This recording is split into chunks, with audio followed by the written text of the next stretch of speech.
And we are live. I just need to record this session.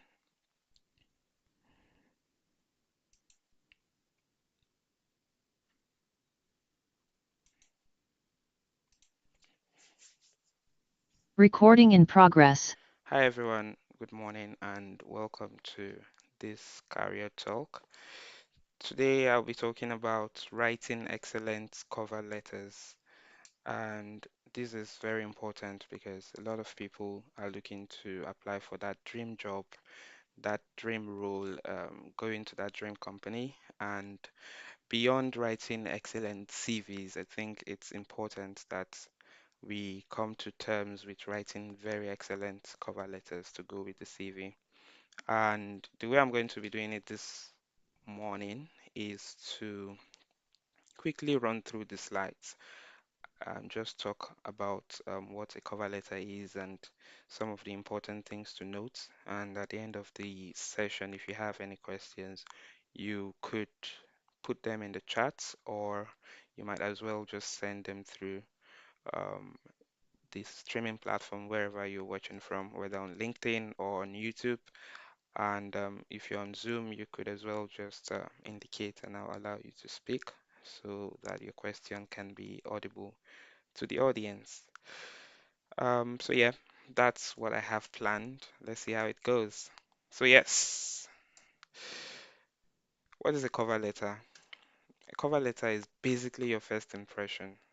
That is your one chance to give your best foot forward. You know, there's this misconception that your resume is in fact your first impression, but I beg to differ because before anyone would look at your cover letter, at your resume, they go to your cover letter. That is why it is called a cover letter in the first place. That is your chance to demonstrate who you are, your abilities, your your experience, everything that you know, everything that you are, and everything that you can be to that company, telling them exactly why you are the best fit for that role, you are the best candidate that they are looking to hire. So this is your first impression. And you know what they say about first impressions, you don't want to mess that up. And so, having that opportunity, I think that is where you need to put all of your weapons from your arsenal and make sure that you make your best shot with your cover letter being your first impression. And so, this is an important point. A cover letter, oftentimes people just go there and mirror their resume or their CV, putting a list of skills that they have. Okay, I can do X, I can do Y, I can do Z, and you list all of those in your cover letter. That is just pure uh, tautology because that is what your resume is for. Your resume says your experience, where you've been, what you've been up to, what you've done and the skills you have and all of that. This is not where you come and list them, right? This is where you basically come to justify what you have on your resume. So you have your skills listed in your resume, maybe your responsibilities and all of that. A cover letter is where you come to tie all of this together, like where you've been, why have you jumped from one industry to the other? Why have you worked in different roles? What led to your promotions, right? Because you've changed job roles within the same company. You need to give us that justification, the backstory. The cover letter is like explaining exactly how you are that person that the company is looking for and justifying what is on your resume or your CV, as you may call it. Right. So this is not where you go to just list out a couple of skills. Oh, I know how to do this. I know how to do that.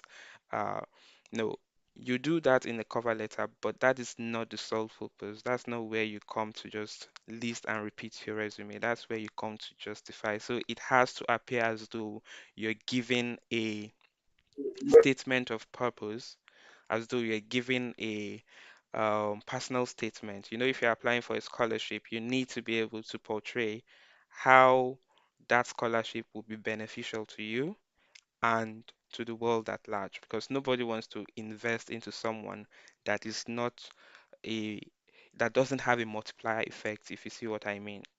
You want to be able to invest into a cause. So when you go to apply for a scholarship, your chances of getting the scholarship ties strongly with how well you sell yourself being the best candidate that they would invest into and that will yield a huge return on investment. Namely, you're going to mentor others, you're going to use that scholarship for XYZ impact. This is how it's going to benefit your community, this is how it's going to benefit your continent, and all of that comes into it. So take that mindset and apply it in your cover letter such that you justify where you've been, what you've done, all of your resume content, and why all of what they are seeing in the resume makes sense. You're trying to tie the whole story together and sell yourself even the more. So I have like about 4 points that you should take key note of when you're approaching your cover letter.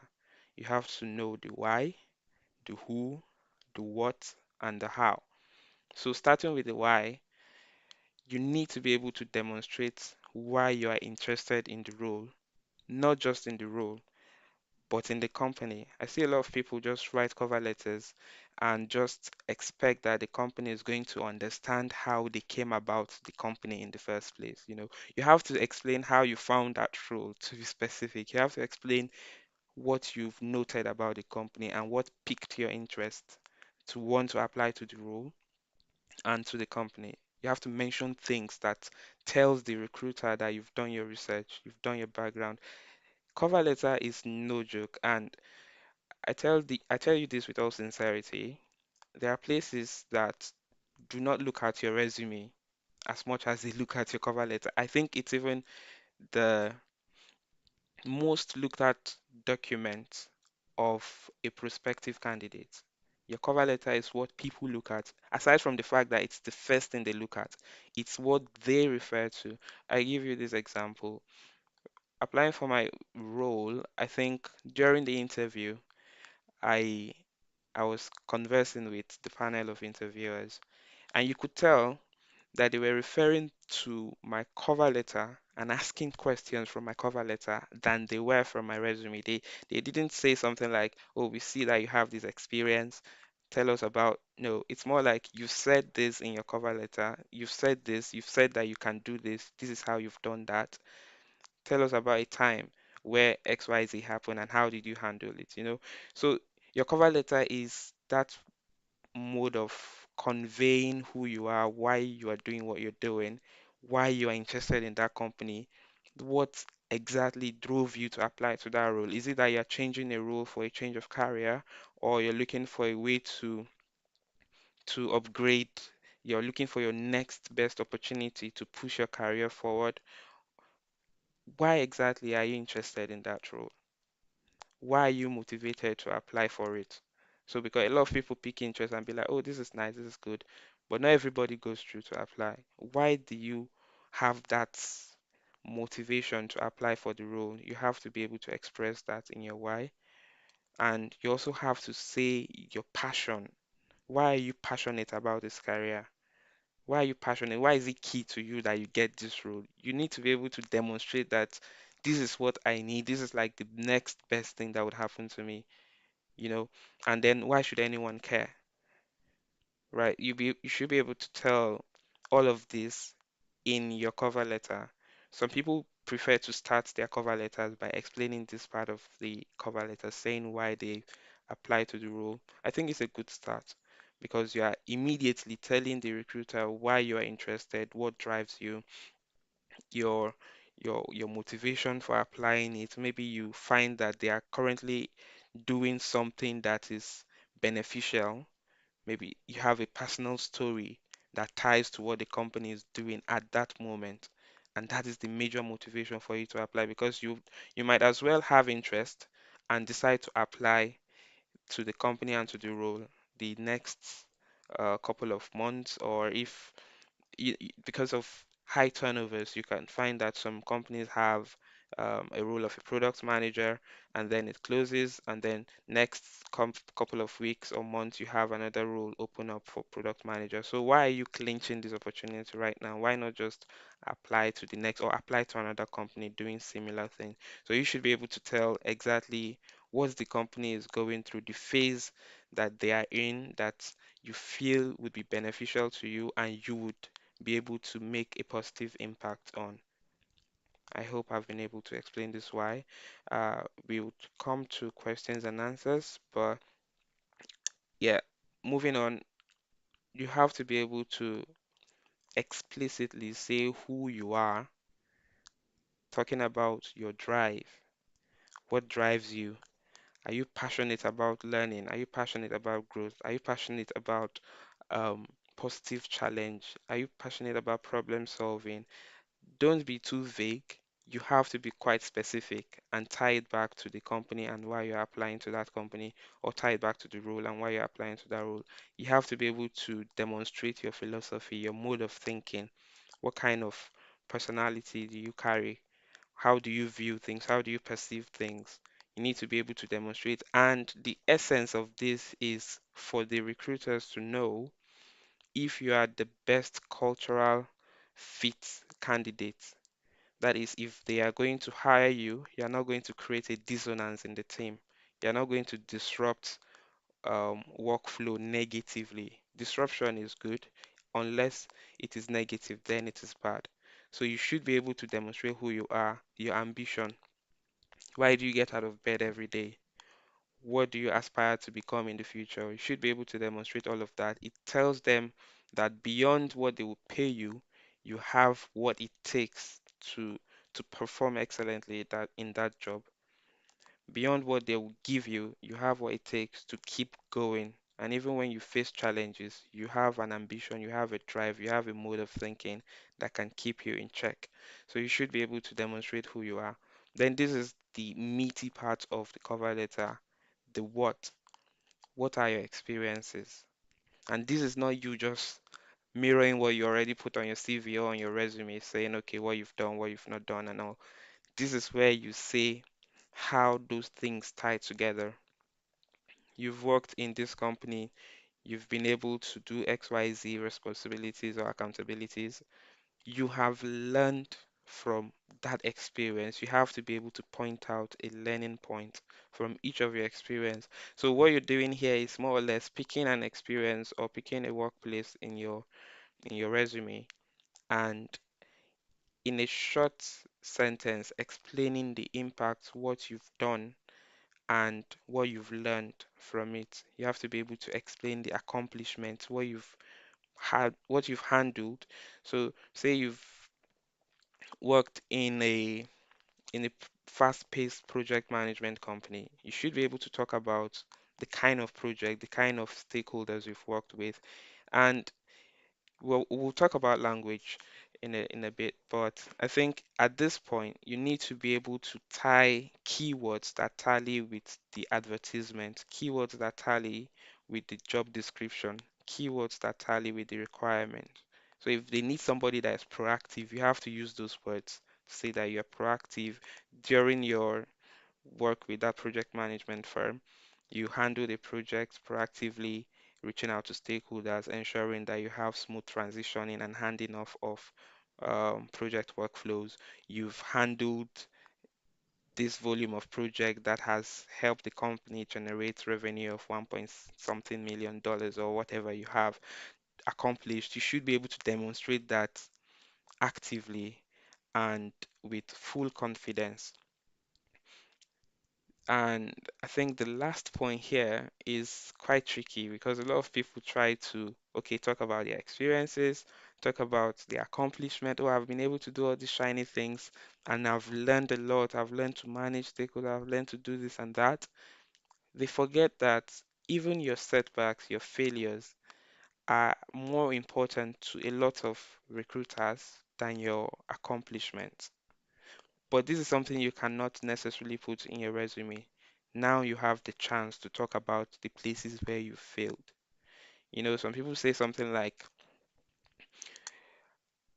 I wouldn't ask if you've made so much accomplishment, so much that you can advise me on how to make impact, but I'll ask how much failure have you experienced? How much failure, how much setbacks, how much lows have you experienced that can warrant you the audacity to advise me on how to not make mistakes. You may want to go with that strong suit of, okay, I've accomplished all of this, but what helps you the most is when you have setbacks and you've managed to meander your way through, you've managed to have a comeback, you've managed to surmount those setbacks. So, in your words, even as much as what you've done, how much of those things you've done, the impact and the learning point is good, you need to be able to outline one or two setbacks. It's just like in an interview and they ask you, what are your weaknesses? People always have 10 strengths and two weaknesses. That is not ideal. You're a human being, you have mistakes, you've made mistakes, you have flaws. You should be able to acknowledge them. Acknowledging them and accepting them is the first step to redemption. It's the first step to saying, okay, how do I work this problem? How do I come out of it? Right? So, this is where you get the opportunity to say, although you've experienced this kind of setback, you were able to do this kind of solution or workaround, and you learned XYZ.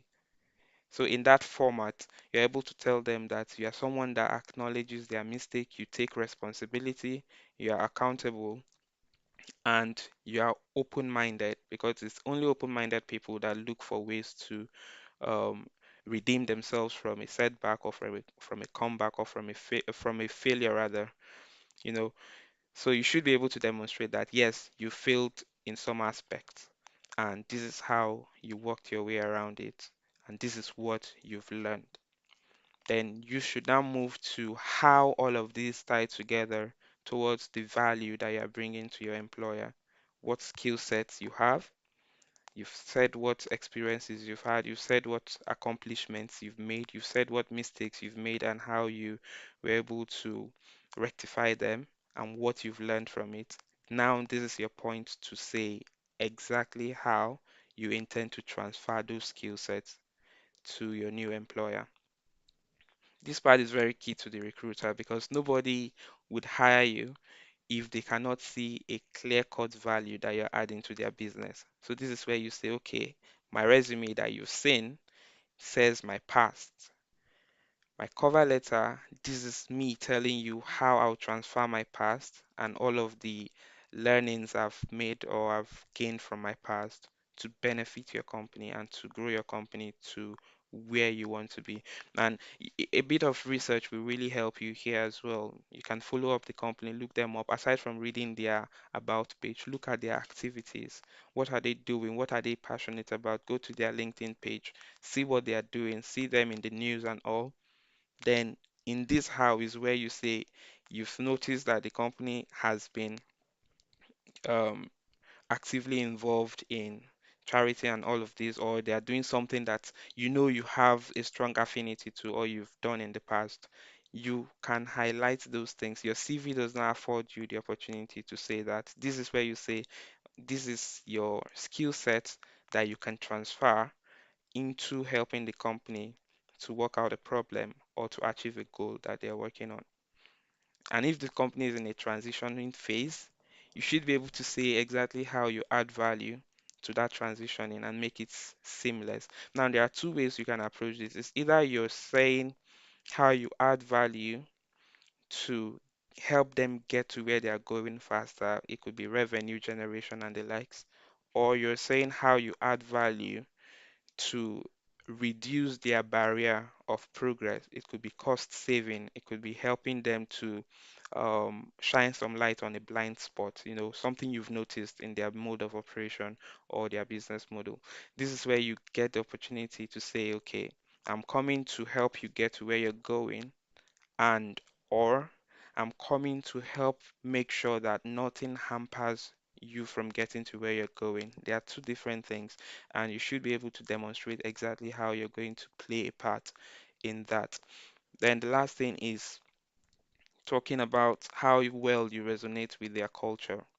Like if they are working on a cross-functional team or they have an approach that is something you've been doing in the past and you're passionate about, you should mention it. If you know that they are doing the agile methodology or they have an agile mindset, this is where you say it. You explain how you've done agile in the past and your thought process around agile and how you think it's going to help the company's goal. So explaining how you add value to the business is very, very important. This is where you sell yourself the most. Your resume again says something about your past, your accomplishments, and everything. Your cover letter is where you demonstrate why you're passionate about applying to the role and to the company, why you're even passionate about this career path, and why should they even care?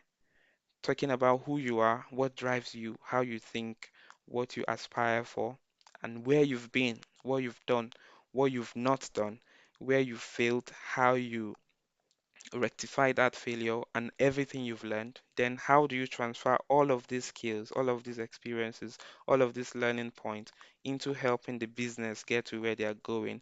Either improving their revenue generation, or reducing their cost, or help them fast tracking their growth, or reducing any form of barrier to entry on any front.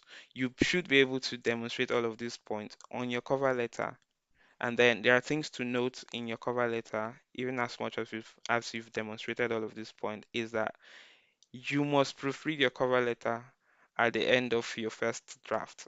People just come up with cover letters and whip something up and send it through without even going through tools like Grammarly or the likes that can help you read through your structure, how well your vocabulary ties together, the tonality. It tells you if you are talking from a confident perspective, or you are being too passive, or if you're being active, or you're being informative. You should be able to proofread the cover letter and hear how it sounds. Put yourself in the shoes of the recruiter or the employer to say, would I employ me? Do I sound passionate from this cover letter that I'm reading? Do I sound like somebody that is really, really interested in getting this role and really, really knows what they are doing and really, really know how they are going to add value to me?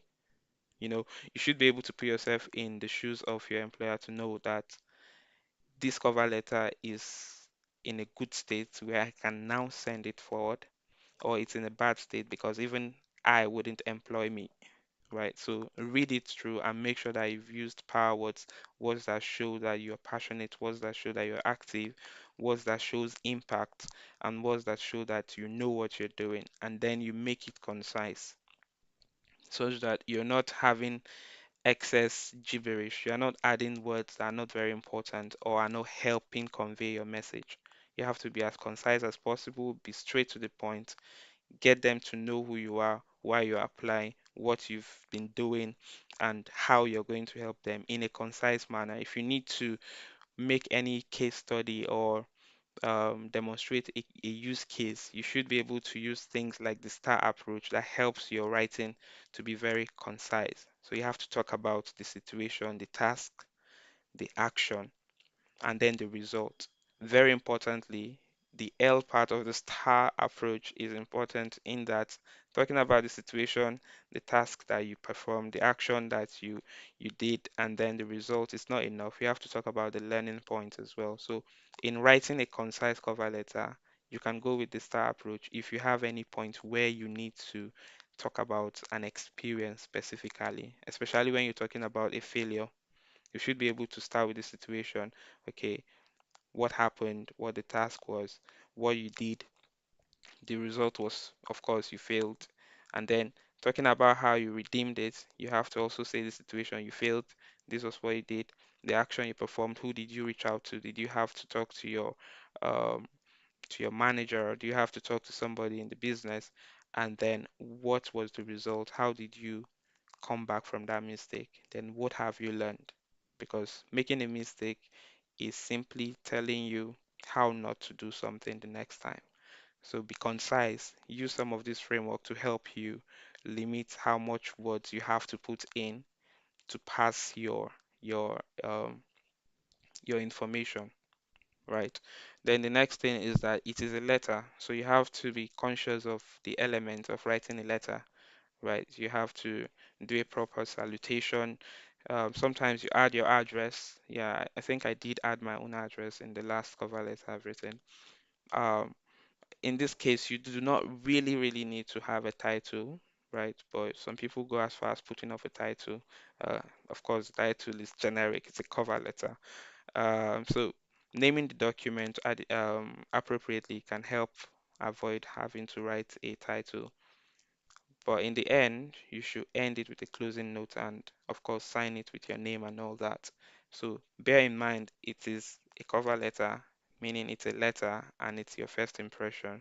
Of course, it's covering your resume. So people may not even have the chance. You have to approach it with the mindset that people may not even have the time or chance or even interest to look at your resume. They want to see how well you sold yourself on the cover letter, then you can convert it into a portable document format.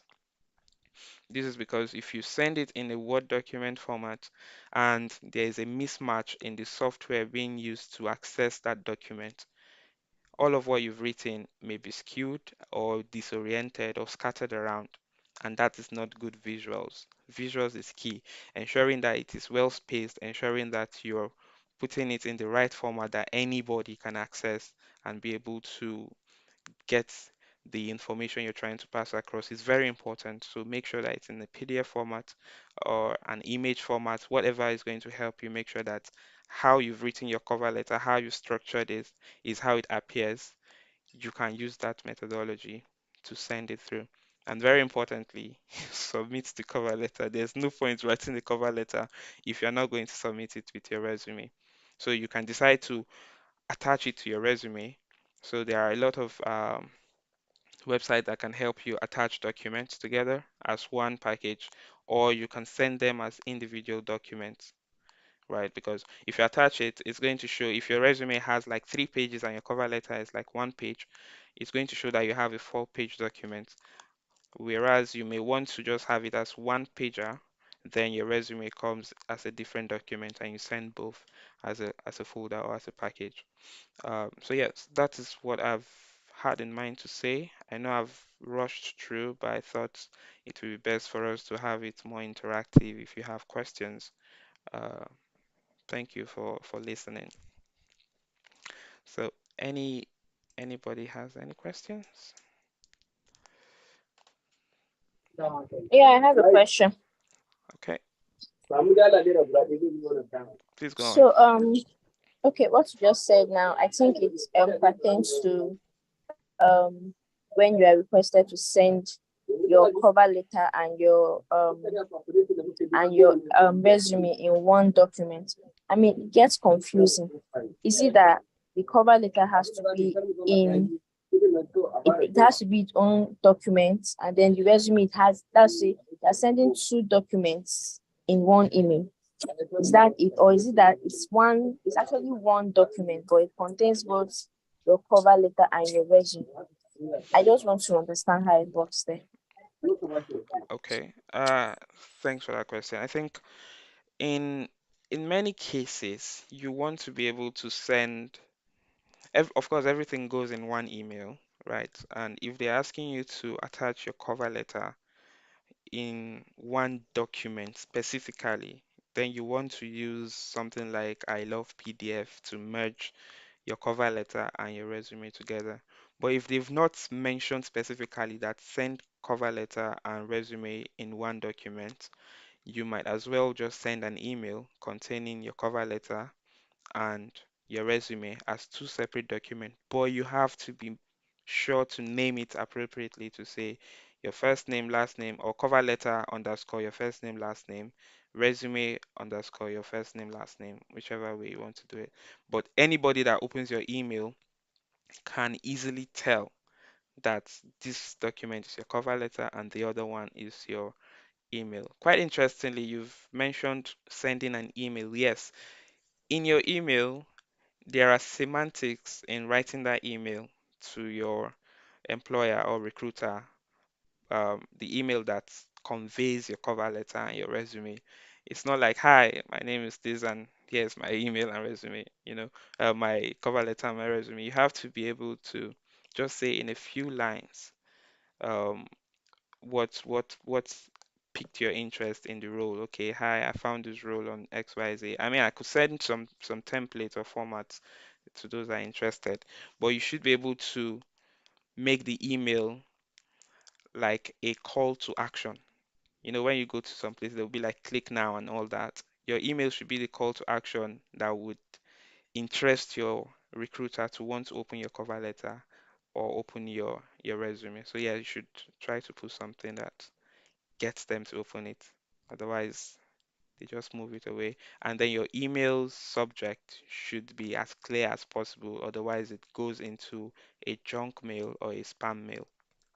So these are important things to note in sending that email.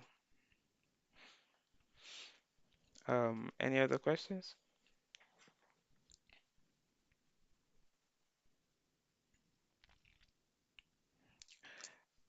And Okay, so I have a question. It okay. might not be directly related, but I think it is related. Okay. So when you have a job posting that's there's no you didn't specify how to apply. You know, on LinkedIn, you get this job posting and you say apply here or send an email to this number. But there's no specification of how you can apply. What do you do in that instance, right? And do you also need to put this cover letter? Does it have to go with every resume that you send out? I don't know if you get my question. Okay. So when you mean how to apply, you mean whether they specify to add your cover letter or not? Or do you mean there's no Yes, link and to? how to send it? Do you need to send it to this email? Because I'm asking because I came across one that's an advert on LinkedIn. Okay. Had no email to send the CVs, and there was no the LinkedIn apply here. Hmm. So I was just wondering, how then do you handle such application? Do you reach out to the job poster directly, or Yeah, I think that how do you've mentioned one of the easy easy wins there. You could reach out to the job poster, but there are situations where there is no job poster as well. You they probably have hidden their profile, so you can't even reach out to them.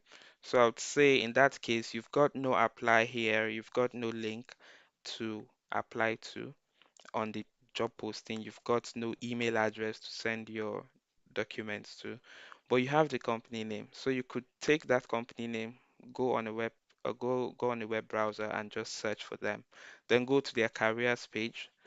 Every company has a careers page. It may not be highlighted on the top navigation bars, but if you scroll to the footnote, like at the bottom part of the web page, you'd see a careers page, whatever they choose to call it, but you would have something that says career. And once you click on that, if the job is still accepting applications, because another major reason could be that the job is no longer accepting applications. So once you click on that, if the job posting is still accepting applications, you should be able to see that job. If it depends on how the company is structured, right? You should be able to search for that job specifically, and then you'd see the application information there, how to apply or who to reach out to in that case. But if there is nothing, then I'll just say you you move forward without applying to that one. Uh, then to your second question, if you're applying for a job, if they've not specified whether you should add a cover letter or not, I think you should add a cover letter for every job application if you are really interested. So my approach would be to look at the jobs you are really interested in, make a collection of them. If there are four of them, get one cover letter that fits that role. And then you should be sure that your resume, of course, is tailored to fit a specific role, right? If you're applying for a and say a project manager role or a product manager role, you definitely should have a product manager resume, then a product manager cover letter. Preferably, you write one addressing a particular company, one of the jobs you're applying to. Then you can modify that same one. You now have a structure. You can modify the company name, your interest in that company, and everything like, but your skills and transfer of skills are the same. How you intend to add value to the companies would be the same, but with a bit of tweak, you can specify what areas of that company you're adding value to, whether you're reducing cost or you're increasing revenue, helping them get to a new phase or something that has to be specific to the company. But this makes it easier so that for every application you're making, you can add a cover letter. Trust me, some companies deliberately would not tell you to add a cover letter. It doesn't mean they don't expect you to add it. They are expecting you to take initiative and add the cover letter to justify and portray yourself, to justify your resume and portray yourself in the best possible impression you can get. Did I answer your Okay. question? Yeah, you did. I also have a second question. The second is what's they have a recommended length of words, like 500 words, and the rest, how many pages? What would be your recommendation for a cover letter? Thank you for that question. I think you don't want to write 10 pages of cover letter. Nobody would read it, right? The same goes with your resume, and it depends if hmm, that's quite an interesting question anyway. I think making everything in one page would really go a long way. But if you cannot make it in one page, I would advise against compressing 2 pages into one page because you find people doing that. They reduce the font size so that a 2 page long text is compressed into one page. I wouldn't advise you to do that. Like an 11 point or 12 point size is good. If it spills over to a second page, that is fine. But when it's getting to the end of the second page, leaning towards the third page, then I think you are going overboard because you have to appreciate the fact that there are probably hundreds or thousands of other people that are applying for this job, right? And a recruiter has not the time or willingness to go through each and every one of them. Right. Some let me even tell you this. Some recruiters basically sift out people that just apply with resumes. Places like the UK, um, cover letter is very important because they even first of all they look at your cover letter. Second of all, they focus more on your cover letter than on your resume because anybody can just get certification. What have you gotten as a result of that certification? This is where you say them in your cover letter. So I would advise that in the interest of that person's time and attention span, you want to be able to limit it to one page, but not compressing. Again, limiting it to one page, but not compressing, which is why I said in my last slide, conciseness is key. You have to be able to say what you want to say, pass the information you want to pass in fewer words that are active. So using tools like Grammarly and the others to look at your vocabulary and all can help you compress the 2 page or 3 page long cover letter into a one page by giving you proper syntax, proper vocabularies that can help convey your message even more effectively, but in a shorter space. Does that make sense? Yeah, it does. Thank you very much, Josh. Thank you, Ed, for the question. Um, Toby, did you want to say something?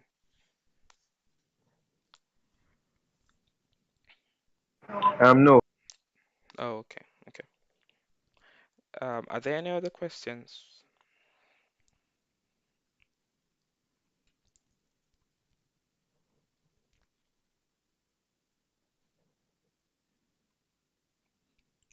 And I'm happy to share um, a template after this session. If you've indicated interest and had sent you an email, I'm happy to share a template that um, I'm happy to share a template that covers the major points of a cover letter, something I've used in the past, and then you could modify it to suit whatever you want to suit. I'll just send it via email to you if you're interested in having that. Um, so yeah, I think if a couple of people are having difficulties trying to join for some reason. I don't know if